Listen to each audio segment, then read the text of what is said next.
بسم اللہ الرحمن الرحیم نحمدہ ونصلی علی رسولہ الکریم۔ حضرات علماء کرام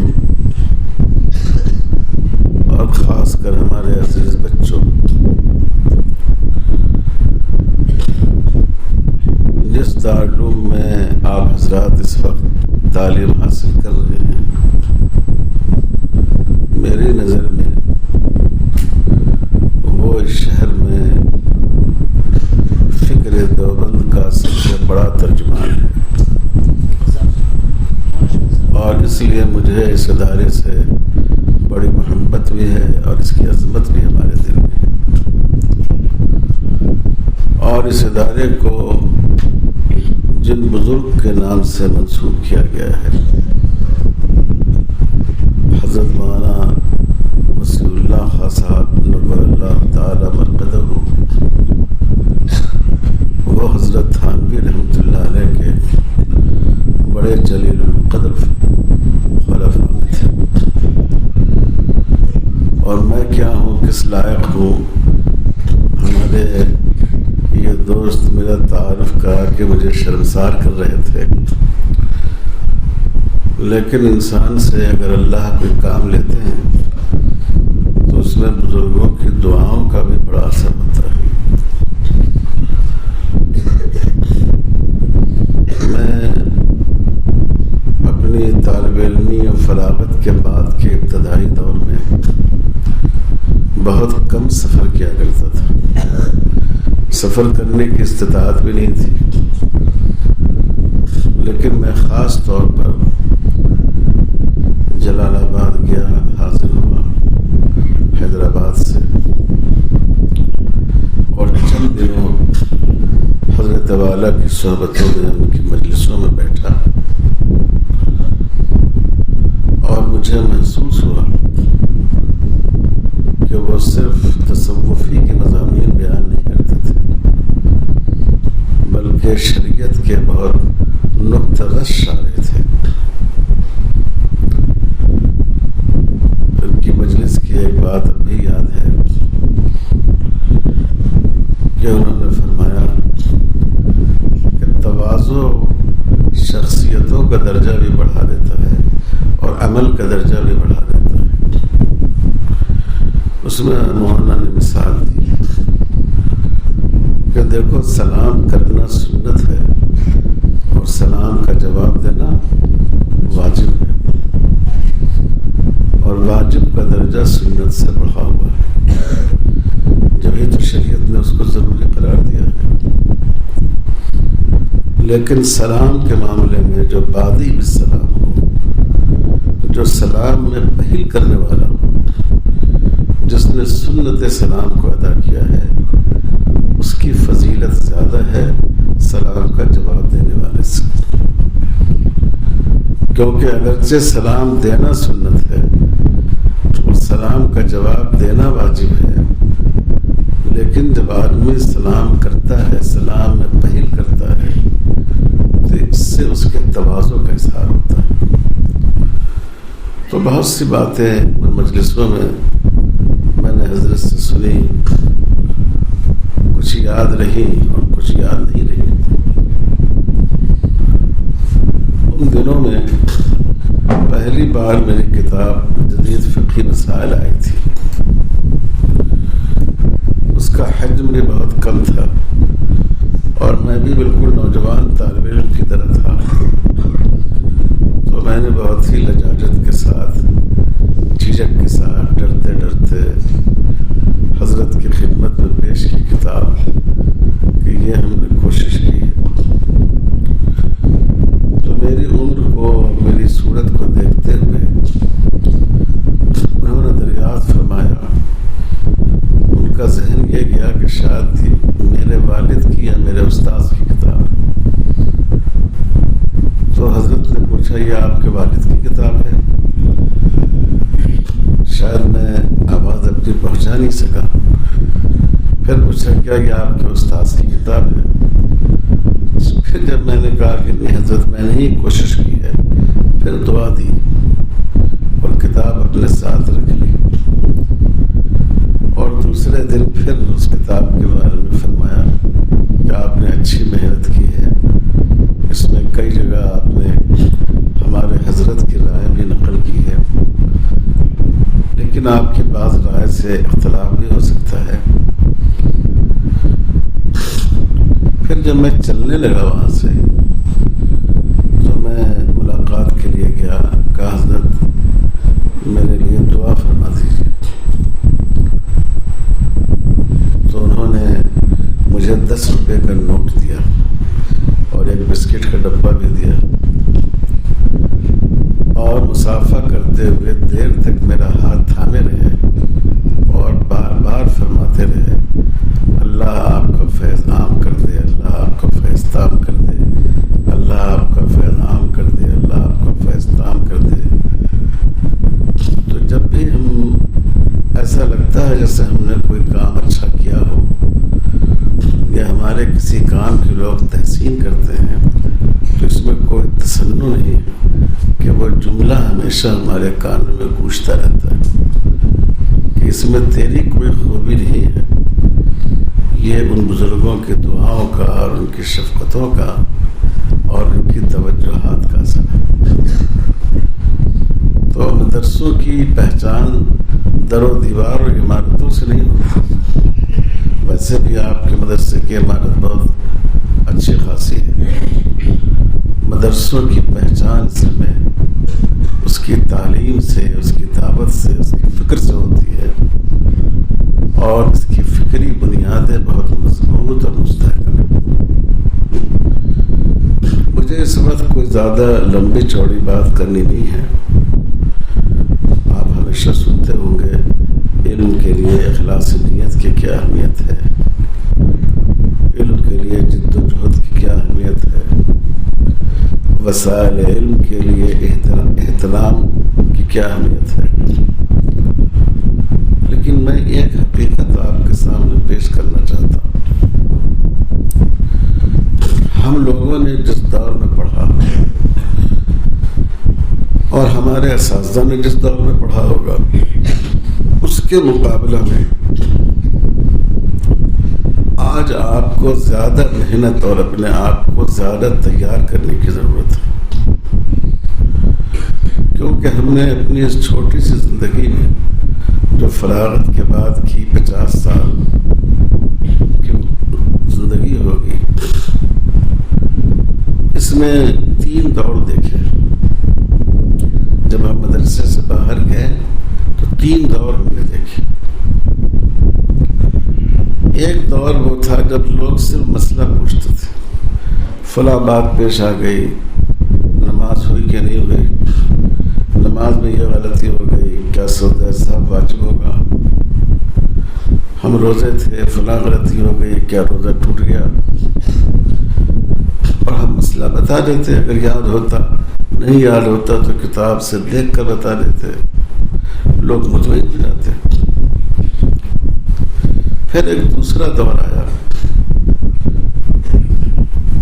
وہ بعض امت کے بعض طبقات کے قلوب کی وجہ سے پیدا ہوا،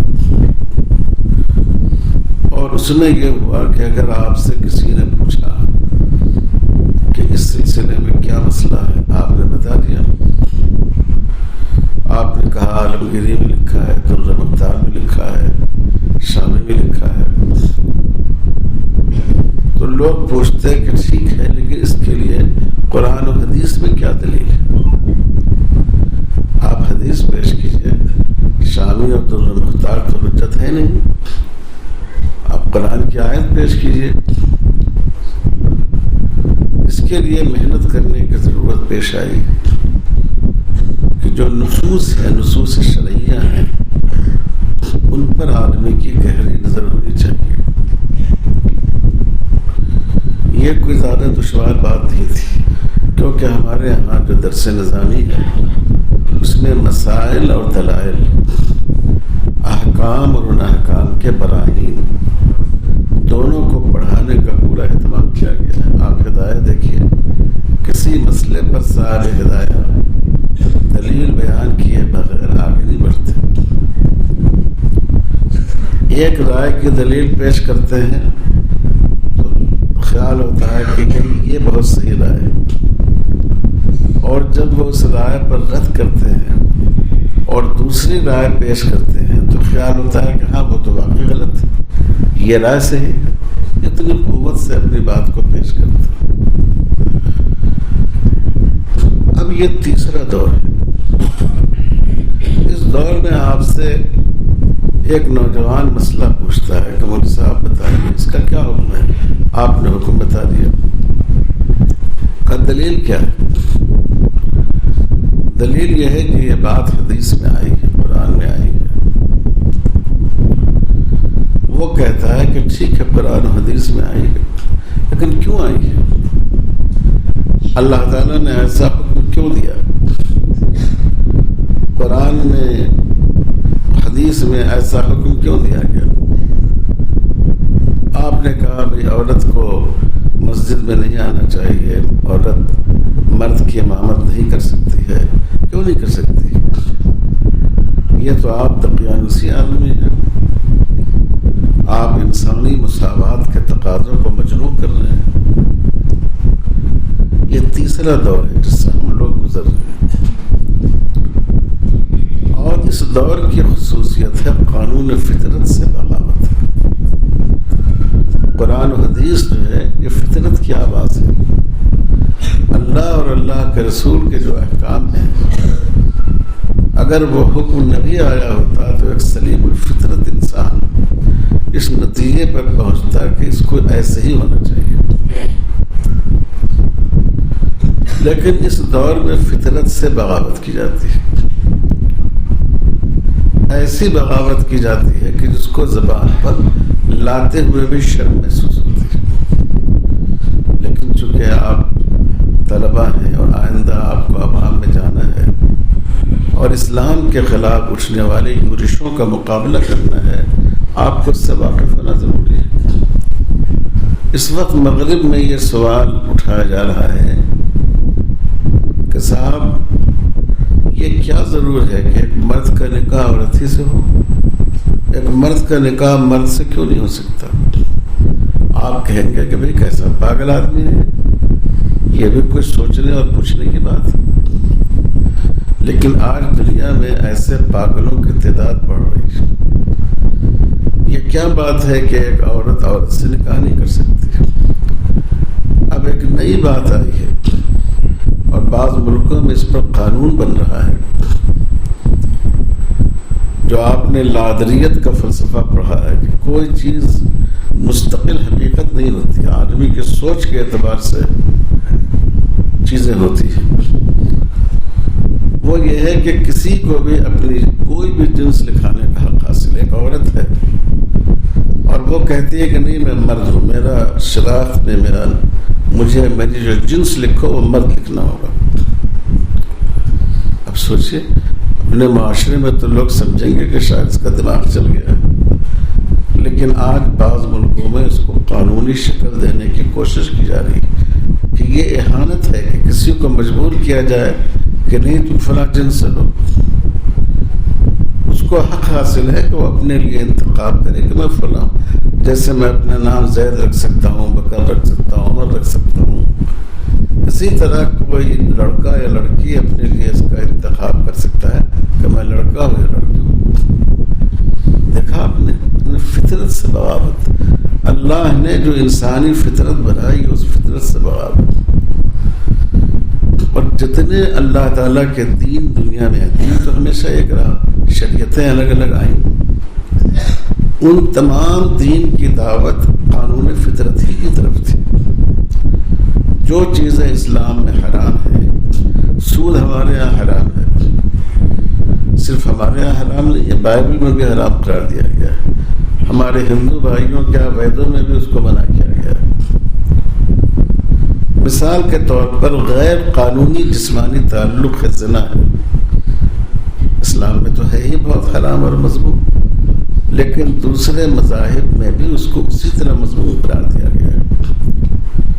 قرآن مجید میں جن قوموں پر عذاب آیا ان قوموں کا ذکر جیسے قرآن مجید میں ہے تورات میں بھی ہے، جس سے یہ بات واضح ہوتی ہے کہ ہم جتنا شدید درجے کا گناہ اس کو سمجھتے ہیں، ان کے مذہب میں بھی یہی تھا. لیکن فرق یہ ہے کہ دنیا کے تمام مذاہب نے لادینیت کے سامنے، فطرت سے بغاوت کی اس لہر کے سامنے ہتھیار ڈال دیا. اب سوچئے کہ یورپ میں کلیساؤں نے، پادریوں نے، جو عیسائی مذہب کے مقتدی ہوتے ہیں، انہوں نے اس قانون کی اجازت دی جس کا ہم نے ذکر کیا کہ ایک مرد مرد سے، ایک عورت عورت سے نکاح کر سکتے ہیں. اسلام ایک ایسا دین ہے، ان الدین عند اللہ الاسلام، کہ حضور صلی اللہ علیہ وسلم کی ختم نبوت کی برکت سے یہ دین قیامت تک انشاءاللہ اپنی اصل حالت پر قائم رہے گا. حالات کیسے بھی ہو جائیں، مسلمان اس کے سامنے ہتھیار نہیں ڈالیں گے.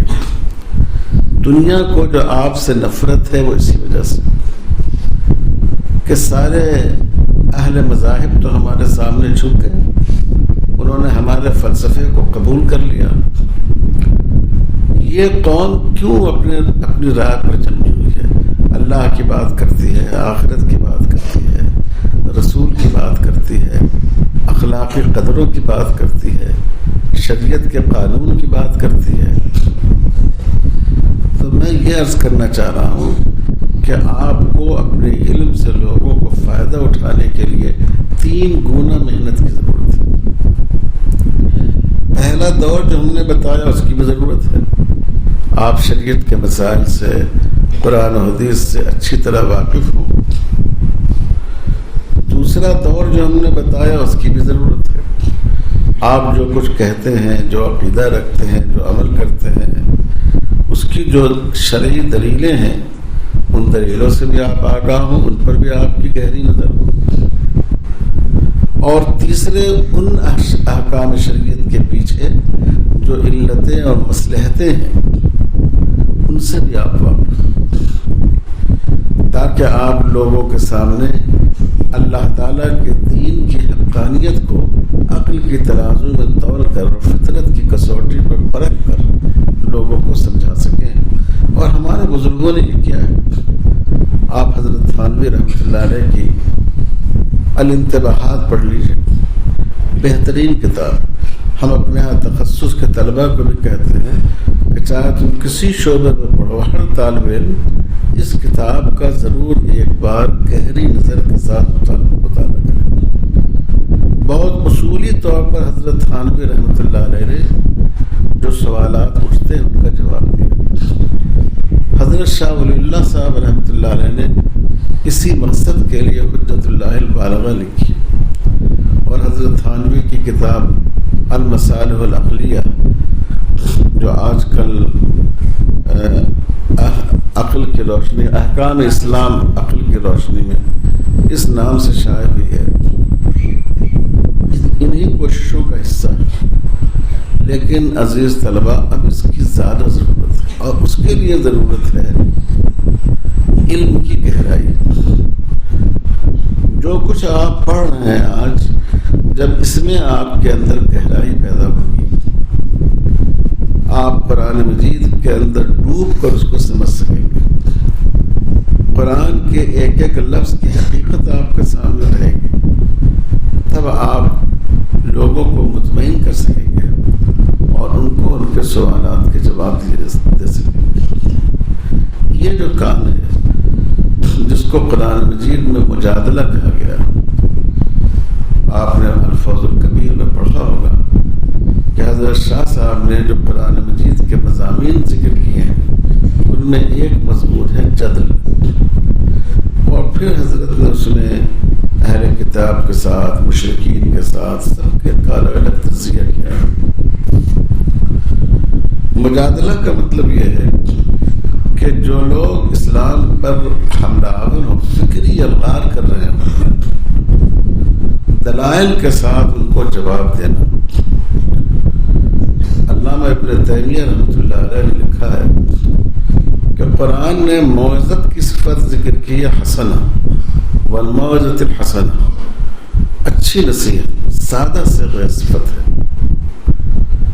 لیکن مجادلہ کے لیے فرمایا وجادلہم باللتی ہی احسن، اس میں تفضیل کا صیغہ استعمال کیا ہے کہ جو سب سے بہتر صورت ہو سکتی ہے اسلام کو مدلل کر کے پیش کرنے کے اور اسلام کے خلاف اٹھائے جانے والے بیجا اعتراضات کے جواب دینے کی وہ طریقہ اختیار کیا جائے، مگر اس کے لیے گہرے علم کی ضرورت ہے۔ تو اس لیے عزیز طلبہ آپ سے یہ کہنا ہے کہ اب جو دور آ رہا ہے، جس دور میں آپ کو کام کرنا ہے،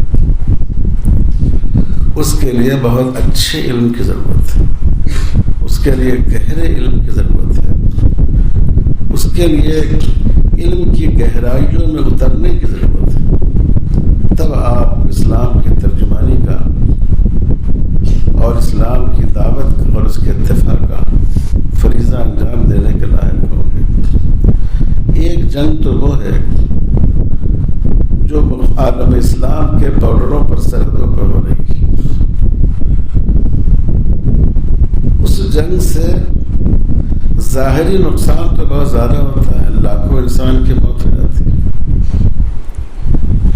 لیکن اس سے کسی قوم کو بدلا نہیں جا سکتا۔ مسلمانوں کی تاریخ میں تاتاریوں کا فتنہ اتنا شدید فتنہ تھا، جیسے کہ یورپ میں جنگ عظیم برپا ہوئی، اس سے لوگوں کی ہلاکت ہوئی، اسی طرح تاتاریوں کا فتنہ کھڑا ہوا۔ مسلمانوں کے سروں کے مینار بناتے تھے اور اس کا وہ تماشا ہوتا تھا، لوگ اس کو دیکھتے تھے، لیکن تاتاری ختم ہو گئے، مسلمان باقی رہے اور ان کی نسل خود اسلام کے اندر ضم ہو گئی۔ یہ جو ہندوستان میں ہمارے یہاں جو قومیں آئیں، چاہے وہ مغل ہوں چاہے دوسری قومیں ہوں، یہ سب نو مسلم قومیں ہیں جو ایک زمانے میں مسلمانوں کی بدترین دشمن تھی، لیکن اسلام نے ان کے دلوں کو فتح کر لیا۔ یہ نقصان بظاہر بہت بڑا نقصان ہوتا ہے، لیکن یہ نقصان زیادہ دنوں قائم نہیں رہتا ہے۔ لیکن ایک دوسرا نقصان ہے فکری الغار کا نقصان، فکری جنگ جو اس وقت جاری ہے کہ اسلام کے احکام کو غلط ٹھہرایا جائے، اس کو باطل ٹھہرایا جائے، اس کو انسانیت کے لیے غیر مفید ٹھہرایا جائے، اس سے لوگوں کو بدگمان کر دیا جائے۔ اس جنگ میں اگر کوئی شکست کھا جائے، اس کا نقصان بہت زیادہ ہے، اس سے پوری قوم مرتد ہو جاتی ہے، خدا نخواستہ۔ یہ جو مقابلہ کریں گے وہ آپ کریں گے، اس جنگ کو لڑنا ہے ہم کو اور آپ کو مل کر اسلام کی فکری سرحدوں کی حفاظت کے لیے۔ زمینی سرحدوں سے زیادہ اہمیت کسی بھی دین اور کسی بھی قوم کی فکری سرحدوں کی ہے۔ تو اس کے لیے ضروری ہے کہ آپ خوب محنت کریں۔ ماشاء اللہ آپ ایک اچھے ادارے میں ہیں اور ایک بہت اہم علمی شخصیت حضرت مولانا مفتی شعیب اللہ صاحب دعوت برکاتہم، ان کے زیر سایہ آپ کو تعلیم حاصل کرنے کا موقع مل رہا ہے، اور میری آپ کے اساتذہ سے بھی ملاقات ہوئی۔ ماشاء اللہ سب تازہ دم نوجوان اور باصلاحیت اساتذہ ہیں۔ آپ اس موقع کا فائدہ اٹھائیے، اپنی صلاحیتوں کو پروان چڑھائیے، تو انشاءاللہ یہ اس صحت پر آپ آئندہ جہاد کرنے کے لائق ہوں گے، غزو فکری کے لائق ہوں گے، فکری جہاد کرنے کے اہل ثابت ہوں گے انشاءاللہ۔ میں بہت شکر گزار ہوں حضرت مولانا کا کہ انہوں نے مجھے اس سے ارشاد فرمایا کہ میں یہاں آؤں، اور میں حاضر ہوا۔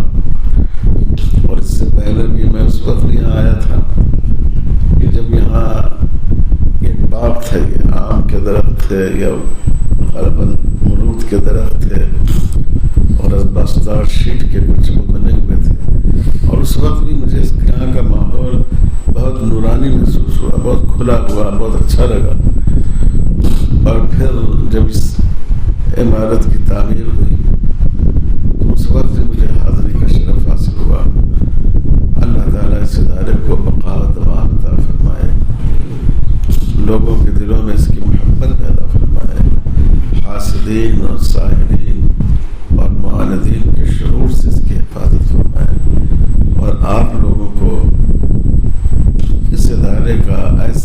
پسند ایسا نمائندہ بنائے کہ جس پر یہ ادارہ اور اس کے ذمہ داران فخر کریں اور ان کے اندر عزت کا احساس ہو. وصلی اللہ علی خیر خلق محمد وعلی آلہ وصحبہ اجمعین والحمد للہ رب العالمین. الحمد للہ رب العالمین الرحمن الرحیم مالک یوم الدین. اللہم صلی علی محمد وعلی آلہ وبارک وسلم. اللہم ارزقنا علما نافعا وقلبا خاشعا ولسانا ذاکرا ورزقا واسعا حلالا طیبا مبارکا وشفاء من کل داء. اللہم علمنا التاویل وفقہنا فی الدین. اللہم علمنا التاویل وفقہنا فی الدین. اللہم ارنا الحق حقا وارزقنا اتباعہ وارنا الباطل باطلا وارزقنا اجتنابہ. اے اللہ ہم سب کو علم نافع اور عمل صالح سے حظ وافر عطا فرما. اے اللہ رسول اللہ صلی اللہ علیہ وسلم کی مبارک سنتوں پر عمل کرنے کی اور آپ کے حرام کی ہوئی منع کی ہوئی باتوں سے بچنے کی پوری توفیق عطا فرما. تقوی عطا فرما. اے اللہ اپنا تعلق عطا فرما. اپنی عبادت کی اور اپنے ذکر کی توفیق عطا فرما. اے اللہ تلاوت قرآن کو ہمارے دلوں کی حلاوت بنا دے. اے اللہ یہ تمام بچے اور اساتذہ جو تعلیم و تعلم کے کام میں لگے ہوئے ہیں، اے اللہ ان سب کو علم کی دولت سے بھی نواز اور اس علم کے جو تقاضے ہیں ان پر بھی ان کو عمل پیرا فرما. اے اللہ ہم لوگوں کو اس لائق بنا کہ اس وقت پوری دنیا میں دین کے خلاف جو غلط فہمیاں پیدا کی جا رہی ہیں، جو شکوک و شبہات کے کانٹے لوگوں کے دلوں میں چھوئے جا رہے ہیں، اے اللہ ہم انہیں نکال سکیں اور ہم اس طوفان کا مقابلہ کر سکیں. اے اللہ اس امت پر رحم فرما. اس سرزمین کا رشتہ ہمیشہ اپنے دین سے اور اپنی شریعت سے اور جناب محمد رسول اللہ صلی اللہ علیہ وسلم کے دامن نبوت سے قائم رکھے. اے اللہ ہمیں دین پر استقامت عطا فرما. نہ کوئی جبر اور طاقت ہمارے قلبوں میں تزلزل پیدا کرے، نہ کوئی حرص اور لالچ میں اپنے راستے سے ہٹا پائے. اے اللہ ہماری نسلوں کو بھی ایمان پر قائم رکھ. اے اللہ ہماری نسلوں کو بھی ایمان پر قائم رکھ. اے اللہ ہماری نسلوں کو بھی ایمان پر قائم رکھ. اے اللہ تمام مسلمانوں کو عافیت والی زندگی عطا فرما، عافیت والی موت عطا فرما، ایمان پر موت عطا فرما. اے اللہ یہ دینی ادارے جو اس ملک میں اسلام کی حفاظت کا اور اس کی اشاعت کا فریضہ انجام دے رہے ہیں، اے اللہ اس پر بھی دشمنوں کی بری نگاہیں لگے ہوئی ہیں. غیب سے ان کی حفاظت فرما. نصرت غیبی کا معاملہ فرما. بالخصوص اس ادارے کی جو ضرورتیں ہیں اللہ غیب سے ان کو پورا فرما اور ظاہری اور معنوی ترقیات سے نواز اور اندر کے باہر کے دوستوں کے دشمنوں کے اپنوں کے اور بیگانوں کے شرور سے اداروں کی اور ان کی خدمت کرنے والوں کی حفاظت فرما. اختلاف و انتشار سے ہمارے اداروں اور ہماری تنظیموں کی حفاظت فرما. اے اللہ ہم سب کو صحت عطا فرما. ہم سب کو